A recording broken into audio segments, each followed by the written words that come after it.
முதல்வர் விஜய பிரதமர் ஆக்கியே திருவோம். குறிப்பா அவர் வந்தாருன்னா இந்தியா பாகிஸ்தான் சண்டையே நின்னு போயிருங்கிற அளவுக்கு நார்த் இன்ஃப்ளூயன்சர்கள் எல்லை மீறி போய் சர்வதேச ஊடகங்கள் அதை இல்லைன்னு ஃபேக்ட் செக் பண்ற லெவலுக்கு வந்துருச்சு. எப்படி பார்க்குறீங்க? சர்வதேச தலைவர் ஆக்கியே திருவாங்களா? அமெரிக்க ஜனாதிபதி ஐநா தலைவர் வரைக்கும் கொண்டு போயிடுவாங்களா? ஐநா பொதுச் செயலாளர். ஆமா, இப்போ ரீல்ஸ்லேயே அதை வந்து பண்ண ஆரம்பிச்சிட்டாங்க. பாகிஸ்தானுக்கு விஜய் கிளம்பி போயிட்டார் அப்படின்னு ஒரு ரீல்ஸு. எங்க இருந்து? சென்னையிலேருந்து தமிழ்நாடு முதலமைச்சர் இந்தியா பாகிஸ்தான் பிரச்சனையை தீர்ப்பதற்காக பாகிஸ்தானை கிளம்பி போயிட்டார். ஐயோ, அப்படியே அவரை எடுத்துக்கிட்டு போய் ஹார்மஸ் வாய்க்கால் வரைக்கும் அனுப்பி விட்டாங்கன்னு வைங்க. ட்ரம்ப் கிட்ட கூட அது பேர் என்ன, ஏர்ஃபோர்ஸ் ஃப்ளைட்டை வாங்கிக்கிட்டு. இது நீங்க காமெடியா சொல்றீங்க, ஆனா சீரியஸா போட்டிருக்காங்க. இதையும் போடுவாங்கன்னு நினைக்கிறேன். என்ன, பாகிஸ்தான் விமான நிலையத்தில் அவருக்கு கடுமையான வரவேற்பு. எப்படி சென்னையில் அவர் வந்தால் கூட்டம் கூடுதோ அந்த அளவுக்கு கூட்டம் கூடி வரவேற்கிறாங்க. பாகிஸ்தான் பிரதமர் வந்து நேரடியாக தேடி ஓடி வராங்க. ஐயோ, தமிழ்நாடு சிஎம் வராரா, அவரை பார்த்தே ஆகணுமே அப்படின்னு சொல்லிட்டு அங்கே பிரதம அமைச்சர்கள், எம்பசியில் இருக்கிறவங்க, பொதுமக்கள் பூரா பேர் இவர் படத்தை பார்த்துருக்காங்களே. அவங்க சுறா, புலி, கோட் வரைக்கும் அங்கே பாகிஸ்தானில் மன்னன் படத்தில் ரஜினியும் கவுண்டம் பண்ணியும் மூஞ்சில் அதை ஊற்றிடுவோம் இதை ஊற்றிடுவேன்னு போன மாதிரி உள்ள பூந்து டிக்கெட் வாங்கி பார்த்துருப்பாங்கல்ல. அதனால பாகிஸ்தானே பதறி போச்சு. இது மட்டும் இல்லாமல் இந்த ஜெயிலில் இருக்கக்கூடிய இம்ரான்கான் அவரையும் போய் சந்திச்சிருக்கிறார். அதாவது இப்போ இருக்கிற அந்த இராணுவ தளபதி முன்னாள் பிரதமர் அரசியல் கைதி அடைச்சி வச்சுவங்கள பக்கத்து நாட்டில் இருக்க ஒரு ஸ்டேட்டோட சிஎம்க்கு திறந்து காட்டுறாங்க பர்மிஷன் கொடுத்து. இது எதுவுமே வந்து இது எல்லாத்தையும் விஜய் வந்து ஒரு சிஎம் ஆக அவருடைய பர்சனல் பாஸ்போர்ட்லேயே போய் பார்த்துட்டு பர்சனல் ஃப்ளைட் ஏதாவது வாங்கி மோடிஜி வாங்கின வாங்கி வச்சிருக்க போறாங்க. பிரைவேட் ஜெட்ல போய் நேராக பாகிஸ்தான்ல லேண்ட் ஆயிட்டார். அது கரெக்டா. இதில் ஜெயிலில் பர்மிஷன் வாங்கிட்டு போனாரா, இல்லை ஏதாவது கத்தி படம் மாதிரி ஒரு ப்ளூ பிரிண்ட்டை பார்த்துட்டு அடியில் உள்ள போது மேலே போய் சிறைச்சாலைக்குள்ளே போய் அவங்க இம்ரான்கானை பார்த்தாராங்கிறது. இது என்ன பீஸ்ட் படமா இது? ரஃபேல் ஜெட்டு நேராக எடுத்து போய் பாகிஸ்தான் பார்டருக்குள்ளே போயிட்டு தீவிரவாதிகள் கேம்ப் அழிச்சிட்டு அங்கேருந்து ஒரு தீவிரவாதியை பிடிச்சி தூக்கிட்டு வர்றதுக்கு. இல்லை, அந்த படத்தை ஏதோ பார்த்துருக்காங்க. படத்தை பார்த்த பிறகுதான் இவர் விஜய் தல்பதி இல்லை அப்படின்னு பார்த்துட்டு அது படம் இல்லை, அது ஒரிஜினல் டாக்குமெண்ட்ரியாக எடுத்திருக்காங்கன்னு நம்பியிருக்கோம். வாய்ப்பு இருக்குது. பீஸ்ட் படத்தை யாரும் ஹிந்தியில் டப் பண்ணி அனுப்பியிருக்காங்கிறத நம்ம புரிஞ்சுக்க வேண்டியிருக்கு. இதில் என்னன்னா, இந்த ரீல்ஸ் பரவக்கூடிய அதே சமயம் இன்னொரு செய்தி ஒன்று வருது. அது என்னன்னா, தெலுங்கானா முதலமைச்சர் ரேவந்த் ரெட்டி அவர் வந்து யுஎஸுக்கும் யூகேவுக்கும் பயணம் போகிறதுக்காக முயற்சி பண்ணியிருக்கிறார். அதுக்காக அவர் வந்து இந்த மாதிரி அமைச்சர்களோ முதலமைச்சரோ இல்லை யார் அதிகாரிகளாக இருந்தாலும் வெளிநாடு போகணும்னா எக்ஸ்டர்னல் அஃபேர்ஸ் மினிஸ்ட்ரிகிட்ட பர்மிஷன் கிடைக்கணும். அவங்க வந்து கிளியரன்ஸ் கொடுக்கணும். இவங்க வந்து அதுக்கு நோட்டிஃபிகேஷன் கொடுக்கணும். அவங்க கிளியரன்ஸ் கொடுத்தா தான் போக முடியும். Diplomatic passport. ஏற்கனவே ஒரு முறை பிடிஆர் வந்து அவருக்கு ஒரு நாட்டுக்கு போகிறதுக்கு அனுமதி கொடுக்கலன்னு சொல்லிட்டு பேசியிருந்தார். அதே மாதிரி இப்போ தெலுங்கானா முதலமைச்சர் ரேவந்த் ரெட்டிக்கு அமெரிக்காவுக்கே நீங்கள் போகக்கூடாதுன்னு அனுமதி மறுத்துருக்குறாங்க எக்ஸ்டர்னல் அஃபேர்ஸ் மினிஸ்ட்ரிலேருந்து. ஏன்னா இப்போ அடுத்தது வேர்ல்டு டூருக்கு மோகன் பகவத்ஜி போகிறார். அந்த நேரத்தில் இந்த மாதிரியான நாட்களெல்லாம் அனுப்ப வேண்டாம் அப்படின்னு கூட இருக்கலாம். அவருக்கெல்லாம் கிளியர் ஆகும். ஒரு அரசியல் இல்லைனாலும் பாதுகாப்பை உறுதி பண்ணுவாங்க. ஸோ ஒரு சீஃப் மினிஸ்டர் தெலுங்கானா காங்கிரஸ் சிஎம்க்கு கிடைக்கல. இவர் பக்கத்து நாடு, அதுவும் பகை நாடு, எப்படா இந்தியாவுக்கு எதிராக செயல்படலான்னு நினைக்கிற ஒரு நாட்டுக்குள்ள சல்லுன்னு ஜெட் எடுத்துட்டு போயிட்டாரு பாருங்க. அதுக்கு தான் எதுக்கு சொல்ல வந்தேன்னா, அவர் வந்து இன்வெஸ்ட்மெண்ட்டுக்காக தான் போறாரு. யூகேக்கும் யூஎஸுக்கும் இன்வெஸ்ட்மெண்ட் விஷயமாகத்தான் போறாரு, கம்பெனிகளோட பேசுறதுக்கு. அதுக்கே அவருக்கு வந்து பர்மிஷன் யூஎஸ்க்கு மறுக்கப்பட்டு நீங்கள் யூகே மட்டும்தான் போகணும் அப்படின்லாம் தடை போடுறாங்க. ஆனால் நம்ம தளபதி வந்து பாகிஸ்தான் போய் பாகிஸ்தான் ஜெயிலில் போயிட்டு இம்ரான்கானை மீட் பண்ணுற அளவுக்கு பவர்ஃபுல்லாக இருக்கிறாருன்னா பார்த்துக்க. இம்ரான்கானோட சகோதரி அவங்கள சந்தித்து அவங்களுக்கு ஆறுதல் சொல்லிட்டு, இந்த ஜெயலலிதா அம்மா தவறினப்ப மோடிஜி வந்து சசிகலா அம்மாவுக்கு ஆறுதல் தெரிவிப்பார். அந்த ஃபோட்டோ ஒன்று இதாகும், அது வைரலாக. அதை எடுத்து போட்டு அதுக்கப்புறம் அவங்க சிறைக்கு போனதை எடுத்து கொலாஜ் போட்டுலாம் பரப்பிட்டு இருந்தேன்னு வைங்க. ஆனால் அவர் ரேவந்த் ரெட்டி அமெரிக்காவுக்கு போய் இந்த நியூயார்க் மாநகர மேயர் இருக்கார்ல, புதுசாக வந்திருக்கக்கூடிய சோரன் மம்தானி, அவரை சந்திக்க போறாருன்னு ஒரு தகவல் இருக்கு. அந்த தகவலை பேஸா வச்சு தான் ரேவந்த் ரெட்டிக்கு அனுமதியை மறுத்துருக்குறாங்க. மம்தானி நீங்கள் போய் சந்திச்சிடக்கூடாதுன்னு. அவர் வந்து ஒரு அரசியல் கைதி கிடையாது, தீவிரவாதி கிடையாது. அவர் மக்களால் தேர்ந்தெடுக்கப்பட்ட அந்த மாநகரத்தினுடைய மேயர். அவரை சந்திக்க போறதுக்கே ஒரு முதலமைச்சரை நீங்க ஏன் அவரை சந்திக்கணும்? ஒருவேளை அமெரிக்கா கடத்திட்டு வந்து கைது பண்ணி வச்சிருக்க வெனிசுலா அதிபரை சந்திக்க போறாருன்னா கூட என்னால் புரிஞ்சிக்க முடியுது. சரி, அது வேற நாட்டு அதிபரை அவன் கடத்தி கொண்டு வந்து பணைய கைதியாக வச்சிருக்கான், நீங்க போய் பார்க்க கூடாதுனால சரி அது சர்வதேச அரசியல்னு புரிஞ்சிக்கலாம். அங்கே தேர்ந்தெடுக்கப்பட்ட ஒரு மேயர் அவரை பார்க்குறதுல உங்களுக்கு என்ன அப்படிங்கிற அப்போ நீங்கள் என்ன தடை செய்யப்பட்ட இயக்கமா? இப்போ கடந்த காலத்தில் நீங்கள் பண்ணூனோ இல்லை நிஜாரோன்னா நீங்கள் இங்கே அவங்க அங்கே தனிநாடு கோரி இருக்கிறாங்க, நீங்கள் தடை செஞ்சுருக்கிறீங்க, அந்த அமைப்புகளை தடை பண்ணிருக்கீங்கன்னா புரிஞ்சிக்க முடியுது. அங்கே அவர் எலெக்டட் ரெப்ரசன்டேட்டிவ், அதுக்கே நம்ம இவ்வளோ பதறோங்கிறது கவனிக்க வேண்டியது. அதுக்கே இவ்வளோ பதறும்போது இவர் வந்து இம்ரான்கானை போய் பார்த்துட்டு வந்துட்டார் பாகிஸ்தான் சிறைக்குள்ளே போயிட்டு. ஸோ இது மூலமாக பரவி இன்னொரு ஃபேக் நியூஸு ஒரு கார்டு ஒன்று பரவுது. Vijay's popularity reaches UP, bro is trending beyond Tamil Nadu அப்படின்னு போட்டு ஒவ்வொரு 300-400 யூபி ஓட்டர்ஸ்லேயும் ஒருத்தர் வந்து தமிழ்நாடு சிஎம் விஜய் தான் யூபி சிஎம்மாக வரணும்னு விருப்பப்படுறாங்க. குஜராத் சிஎம்மாக வர்றதுக்கு ஒரு டாக்ஸி டிரைவர் அண்ணா விரும்புகிறாங்கன்னு அவர் டாக்ஸி டிரைவர் அண்ணாட்ட பேசி ஒருத்தவங்க இப்போ தான் வீடியோ போன வாரம் தான் போட்டிருந்தாங்க. இப்போ யூபிலையும் ஒவ்வொரு 300-400னா நீங்கள் அதனுடைய மக்கள் தொகை அதெல்லாம் கூட ஒரு பக்கம் வைங்க, நீங்கள் எத்தனை பேர்த்துக்கு கணக்கு எடுத்தீங்க? நீங்கள் குறைஞ்சது 800 பேர் எடுத்து 2 பேர் சொன்னான்னு நீ முதல்ல 800 பேரை சாம்பிள் எடுத்தியா? அது என்ன 300-400 பேருக்கு ஒருவருங்கிறது என்ன கணக்கு? சாம்பிள் சைஸ் என்ன? அதெல்லாம் கிடையாது. கார்டில் நாங்கள் அடித்து விடுறதாங்கிறது. இது 3ல் 1 மாறுற வரைக்கும் இப்போ விஜய் தளபதி ரீல்ஸை கொண்டு போய் வடக்கில் நார்த்தில் அங்கே கொண்டு போய் இறக்க வேண்டியதாங்கிற ஒரு முடிவுக்கு வந்துட்டாங்க. உள்ள கொடூரமான ரீல்ஸை வந்து இப்போ பாகிஸ்தான் வரைக்கும் போயிடுச்சு. முன்னாடி கோயில் பணத்தெல்லாம் எடுத்துமே ஹாஸ்பிட்டலில் வச்சுட்டாரு, கவர்மெண்ட் ஸ்கூல் வாத்தியாரங்களுக்கெல்லாம் சம்பளத்தை குறைச்சி விட்டுட்டாரு, அது ஒரு சாதனை அப்படின்லாம் போட்டுட்டு இருந்தாங்க. பெட்ரோல் விலையை ஏற்ற சொல்றியா? ஏற்ற முடியாது. மோடி மிரண்ட மோடி அரண்டா அம்பானி மோடியை போய் டைரக்டா போய் மிரட்டிட்டு வந்துட்டாரு.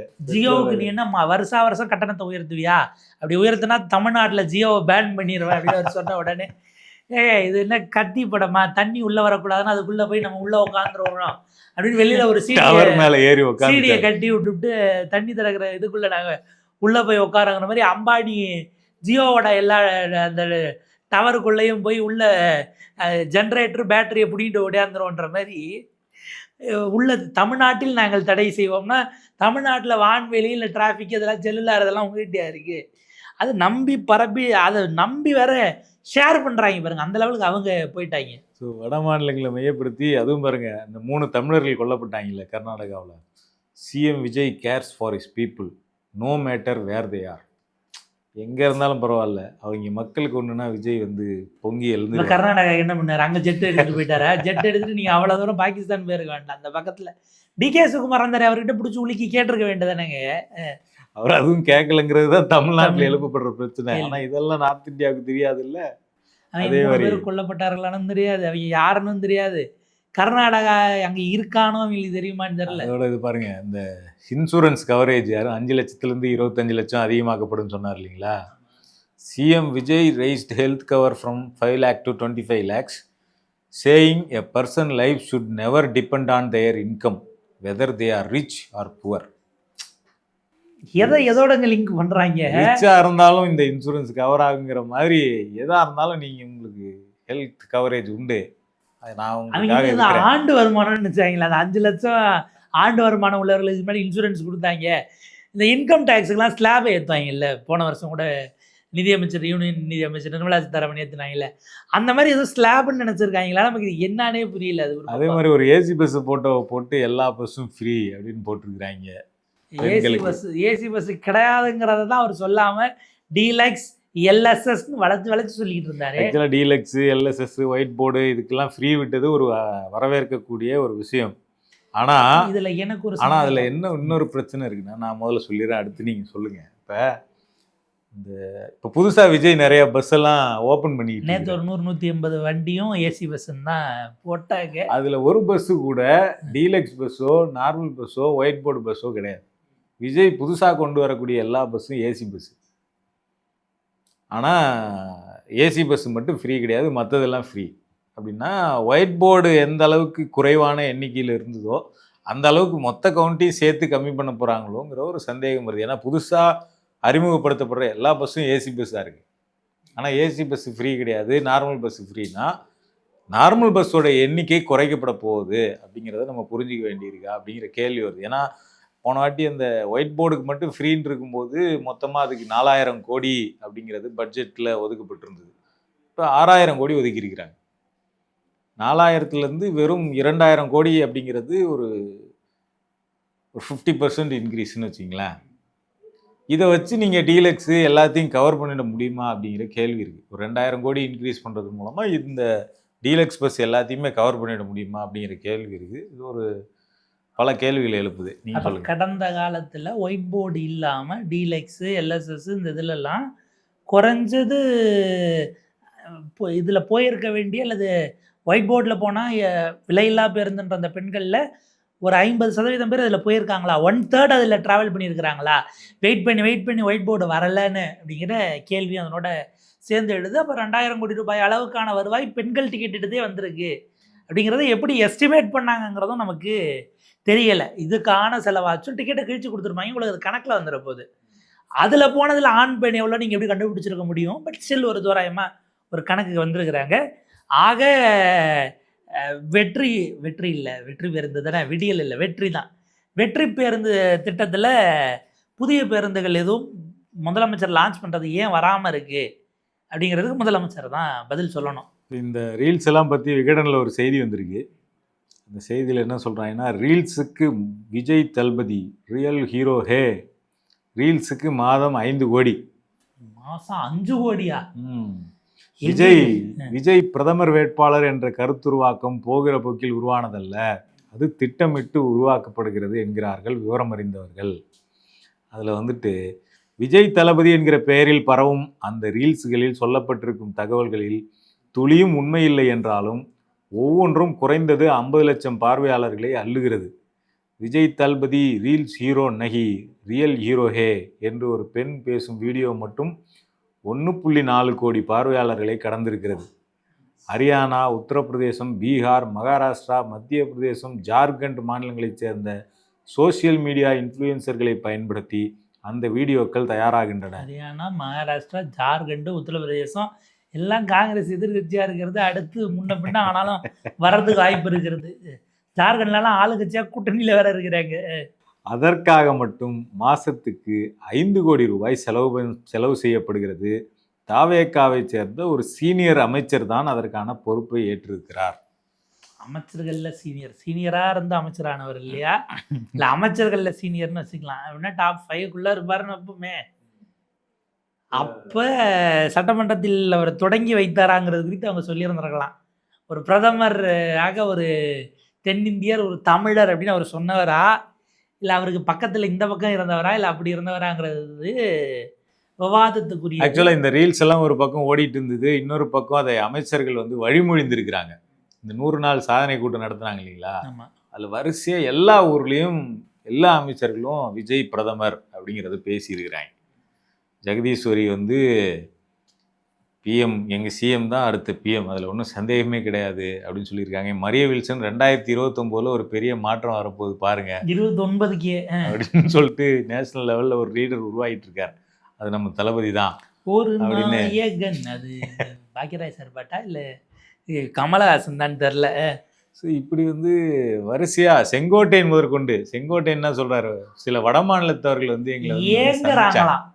ஏங்கி இப்படி ஒரு முதலமைச்சர் நமக்கு இல்லையே, நீ ஏங்கி பஞ்சதந்திர டைலாக் வரல, ராமண்ணா நான் ஏங்கி அப்படிங்கிற மாதிரி நம்ம விளையாட்டாக சொல்கிறோம்.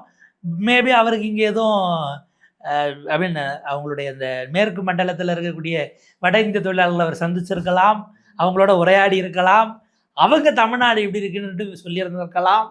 அமைச்சர் ஸ்ரீநாத், டெல்லியே நம்ம தளபதி கைக்கு தான் வரப்போகுது, டெல்லியே அவருடையதாகும் அப்படிங்கிற மாதிரி வந்து சொல்லி வச்ச மாதிரி எல்லாருமே, பாடநூல் கழக தலைவர் லயலாமணி எல்லாருமே வந்து பிரதமர் அப்படிங்கிறத பேசியிருக்கிறாங்க. இதனால தான் நம்ம மாணிக் தாகூர் உச்சகட்ட கடுப்பாய் அமித்ஷா நாங்கள் மட்டும் வந்து ஆதரவு தெரிவிக்கலைன்னா நேரம் அமித்ஷா தாவேக்காவை அரசியல் ரீதியெல்லாம் காலி பண்ணியிருப்பாருங்கிற டோனில் அவர் கடுமையாக பேசுகிறவங்க மன்ற மனநிலையிலேயே இருக்கிறார்கள் அமைச்சர்கள் அப்படின்னு ஒரு கடுமையான குற்றச்சாட்டு, எதிர்கட்சி கூட வைக்காத குற்றச்சாட்டை ஒரு ஆட்சியில் பங்கு வகிக்கிற காங்கிரஸ் வச்சிருக்குது. இதைத்தானையா நாங்கள் சொன்னோம் அப்படிங்கிற மாதிரி அது ஒரு பக்கம் பயங்கரமாக ஓடிக்கிட்டு இருக்கு. இன்னொரு பக்கம் இதுக்கு பாஜக என்னவோ அதை எப்படி ரியாக்ட் பண்ணுதுங்கிறத நம்ம யோசிக்கணும். இப்போ பாகிஸ்தான் வரைக்கும் அவர் போயிட்டாருங்கிறதெல்லாம் ரசிக்க மாட்டார். ஏன்னா அவங்க வந்து பாகிஸ்தானே ஜியினுடைய ஒரே திட்டத்தில் மிரண்டு போச்சு. நைட்டோட நைட்டாக தீவிரவாதிகள்லாம் காலி பண்ணிட்டு அப்படியே ஓடிட்டாங்க, ஆசியாவை விட்டேன்னு போட்டால் தான் அவங்களுக்கு ஃபயராக இருக்கும். இந்த பக்கம் பாகிஸ்தானில் பேச்சுவார்த்தை மூலமே முடிக்க முடியுங்கிறத வெளியுறவுத்துறை எப்படி பார்க்குங்கிறது தான் நம்ம இல்லை, கொஞ்சம் விஜய் வந்து நீங்கள் நார்த் இந்தியாவுக்கு போயிட்டு அங்கே இருக்கக்கூடிய ஓட்டர்ஸ் எல்லாம் வாங்கிட முடியும் அப்படிங்கிறது அவ்வளோ சாதாரணமானது கிடையாது. ஏன்னா அங்கே ஒரு சூப்பர் ஸ்டார்லாம் கிடையாது. இப்போ தான் அவர் அறிமுகமாக இருக்கிறார் நார்த் இந்தியாவை பொறுத்த வரைக்கும். இது வந்து எனக்கு எப்படி தோணுதுன்னா, இது வந்து ராகுல் காந்தியினுடைய இமேஜை வீக்கன் பண்ணுறதுக்காக ராகுலை விட பவர்ஃபுல்லான தலைவர் விஜய் அப்படிங்கிறத முன்வைக்கிறாங்க. விஜய் பிரதமர் கேண்டிடேட்டு அப்படின்னு ப்ரமோட் பண்ணாக்கா காங்கிரஸை அதன் மூலமாக ஒன்றும் இல்லாமல் பண்ணலாம், ராகுலை ஒன்றும் இல்லாமல் பண்ணலாம் அப்படிங்கிற ஒரு ஸ்ட்ராட்டஜியை பாஜகவே பயன்படுத்துதோ அப்படின்னு கூட இதை வந்து நம்ம பார்க்க முடியுது. இல்லை, காங்கிரஸ் தரப்பிலேயே சிலருக்கு அந்த சந்தேகம் இருக்கிறது. பட் அவங்க வெளியில் அதை யோசிக்க முடியாமல் விஜய் அவர்களுக்கான ப்ரமோஷன் டீம் ஏதோ ஒரு புள்ளியில் ஆர்எஸ்எஸோடு இணக்கமாக இருக்கிறதா அந்த இன்டலெக்ட் வட்டத்தில்னு காங்கிரஸ்லேயே சில விபரமறிந்த தலைவர்கள் கொஞ்சம் சந்தேகத்தோடு தான் தாவேகாவை பார்க்க தொடங்கி இருக்கிறார்கள். அதாவது மக்கள் கூட்டணியில் இருந்த வைகோ இன்றைக்கு தேசிய அளவில் ஏதாவது அப்படி ஒரு பிளானில் வச்சு இவரை விஜயகாந்த் ஆக்க போகிறாங்களா அப்படிங்கிறது நம்ம காலம் கடந்து தான் பார்க்கணும். இது நல்லது எப்படி வெடிக்குது, என்ன பிளான்ஸ் வருது, சிஜேபி ஆதரவாக எதிர்ப்பா, இப்படி பல குழப்பங்கள் இருக்குது. 29 நாள் இருக்குங்கிறதுனால அது வரைக்கும் நம்ம வெயிட் பண்ணி பார்ப்போம். இப்போ இதுக்கு ஒரு கட்டத்துக்கு மேலே காங்கிரஸ் ரியாக்ட் பண்ணாமல் இருக்க முடியாது. அந்த பாயிண்ட் இவங்க தினம் இப்போ சட்டமன்றம் முடிந்த வரைக்கும் டெய்லி ஒரு அமைச்சர் சொன்னாங்கன்னா ஒவ்வொருத்தட்டையும் போய் கருத்து கேட்டாங்கன்னா காங்கிரஸ் தரப்பிலிருந்தும் காட்டமாக வர வாய்ப்பு இருக்குது. மேபி கேட்குறவங்க தான் கேட்குறீங்க, அமைச்சர் விஸ்வநாதனையும் அமைச்சர் ராஜேஷ்குமாரையும் கேட்டிங்கன்னா அதில் வேற ஒரு ஆங்கிள் கிடைக்கவும் வாய்ப்பு இருக்குது. பார்ப்போம், நம்ம செய்தியாளர்கள் நண்பர்கள் அதை செய்கிறாங்களான்னு பொறுத்திருந்து பார்ப்போம்.